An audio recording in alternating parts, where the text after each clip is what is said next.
Labdien visiem, laimīgi jauno gadu un tā tālāk, blā, blā, blā.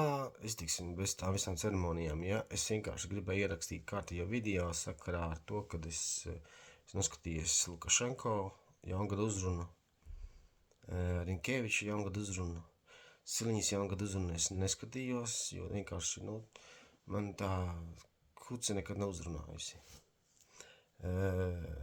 Par ko es gribēju šito video ierakstīt? Par to, kad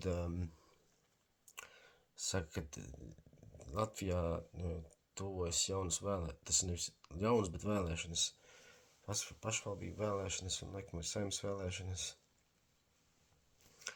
Palūkšu šo video maksimāli dalīties. Un kāpēc? Tāpēc, kad viss līdz šim notiekošais Latvijā, tas, kas notiek, tas vienkārši rodas pamatotas sajūtas, kad politiķi, gan esošie, gan bijušie politiķi, ieskaitot Knariņus un tam līdzīgi, ka viņiem vispār nav nekādas nedz baiļu sajūtas, nedz ētikas, nedz morāles, nekā. Viņi vienkārši dirž, melo, schēmo, šķērdē, izšķērdē.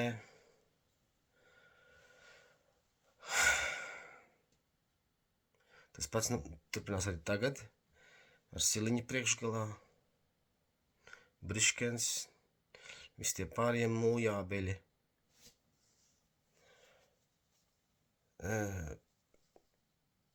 Es palūkšu jūs visus, ja? Tiem, kam ir palicis vēl kaut kāds veselības saprāts šeit. Balsot tikai un vienīgi.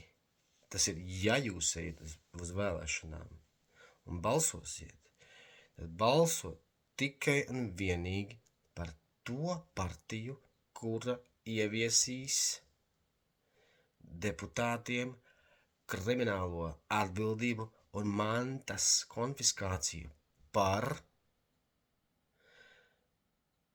pirmais, par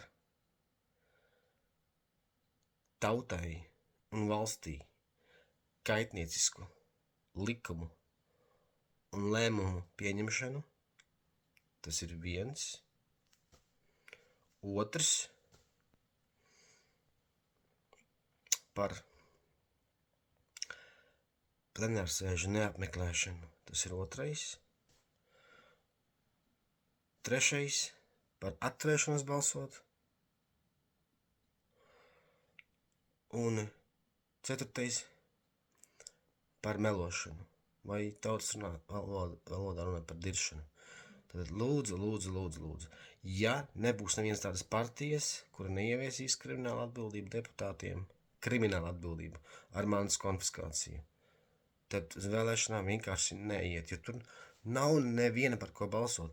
Par ļaunnotību nekādā gadījumā, zilzemniekiem nekādā gadījumā, šleseristiem, es domāju, ka nē, jo šleseris ir viens liels bļauris, nekas vairāk.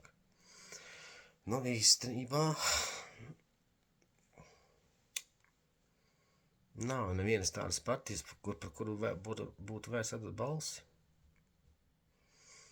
Jo visi, kas nonākuši augšā, vai kas jau bijuši augšā, viss, ko redz, ir schēmošana, zakšana un valsts nolaišana līdz kliņķim. Ja būtu krimināla atbildība deputātiem un visām valsts augstākajām amatpersonām, ja tur sābi, knābi un tam līdzīgi visādi institūcijas un organizācijas roka nemazgātu, tad būtu pavisam savādāk. Bet par cik viss tur augšā viens otram roku mazgā, tad, nekur tālāk par ļar, mēs tā arī netiksim. Tā kā kaut kā tā. Paldies par uzmanību.